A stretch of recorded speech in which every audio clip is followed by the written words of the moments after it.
And joining us now from Barcelona is Syrian journalist Baderkhan Ahmad. Baderkhan, thank you so much for joining us. Thank you. Now, these must certainly still be days of euphoria after the long-awaited fall of the al-Assad regime, but it's still the early days of the rebels trying to keep the situation in Damascus and elsewhere calm. Tell me, what are your initial impressions of the moves of the rebels up until now, and what are the key indicators to show what kind of Syria we can expect to see? Well, yeah, that's right. In the first 3-4 days, most of the Syrian people, they are still feeling the happiness, emotions that al-Assad family is gone from Syria, and they cannot control or keep Syria only for their family anymore after more than 53 years. But the question now, the Syrian people now start to think about the future of Syria, because this is the next station. The people, or the Syrian people, they went in the streets, in the demonstrations for have a political change, not only for change the head of the Syria or the president of Syria or the family who controls Syria.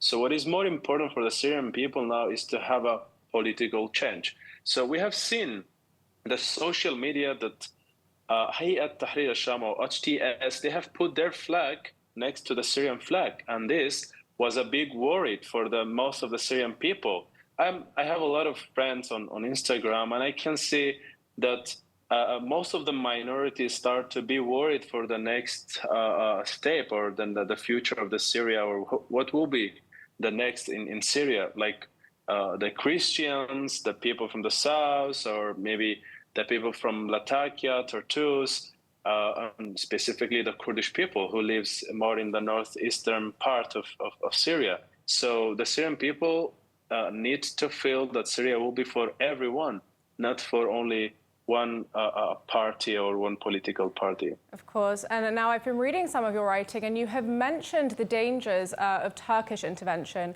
You know, why is this? What is the nature of Turkey's relationship with Syria, and what is the role of Turkey moving forward? To be honest, there is no connection. There is no reason why Turkey still need to interfere the situation inside Syria.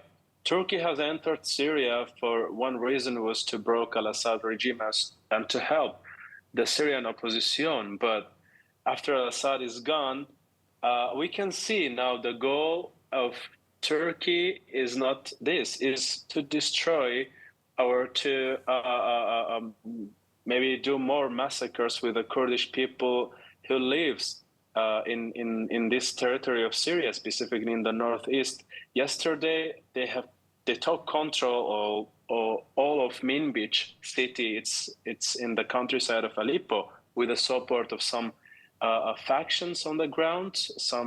They could be some mercenaries or some radical groups. I get a lot of reports from inside Minbij that these rebels or these groups start to enter the houses, steal the houses, kidnap people, steal the cars. So we are facing another danger from Turkey, from the north side of Syria.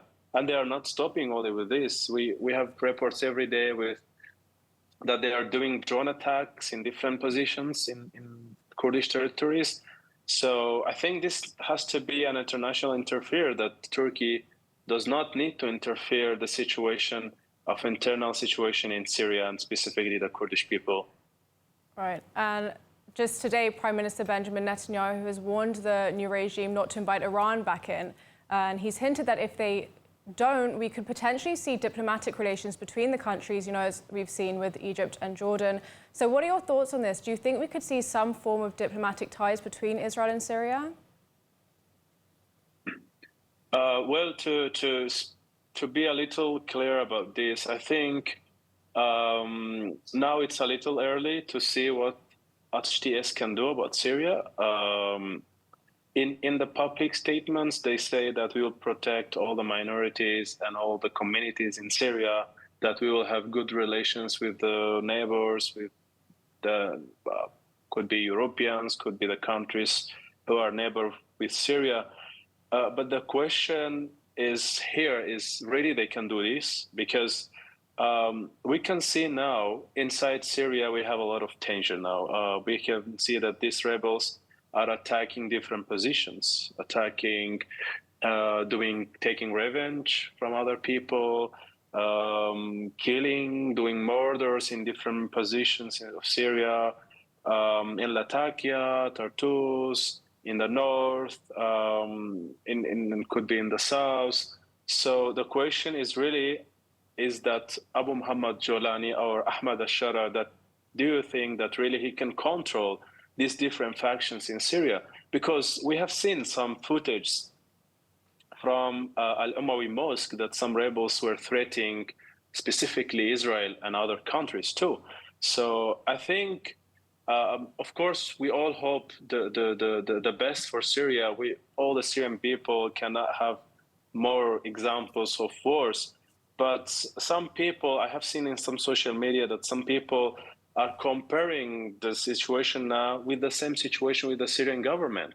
For example, the family of Assad, they have never had a direct conflict with Israel, but they were not able to control the situation on the ground, which was the Iran interfering. So I think these people, they are thinking that could be the same example. Abu Muhammad al-Jolani cannot control the situation on the ground with this situation, with this chaotic situation now in the field.